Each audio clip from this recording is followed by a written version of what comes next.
চাকরি করে, আমরা 3 বেলায় 3 মুঠো ভাতই খেতে পারি না। বড় কষ্ট হয়, আমাদের বাচ্চাদের লেখাপড়া শেখাতে পারিনি। যদি একটা বড় অসুখ বিসুখ হয়, আমাদের চিকিৎসা খরচ আমরা জোটাতে পারিনি। এসে বড় কষ্ট আর আমাদের কাছে কোনো মনে হয় না। রোজার একটা মাস গেছে, বিশ্বাস করেন আমরা আলু ভর্তা ডাটা এছাড়া আমাদের মাছও জুটি নাই। আমার ছেলেটা একদিন ছেড়িতে ও হচ্ছে দেখি মন্ডা মলিন করে ভাত নাড়ছে, তখন আমি বলছি তুমি ভাত খাচ্ছ না কেন?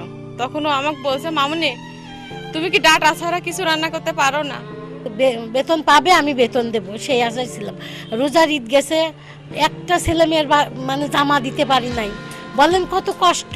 এই যুগে ছেলে মেয়ের যদি ঈদেতে জামা না দিতে পারি, বিটিসির মতো একজন মানে বড় প্রতিষ্ঠানে আমার হাজব্যান্ড চাকরি করে, সেখানে যদি আমি আমার ছেলে মেয়ের জামা না দিতে পারি, তাহলে বলেন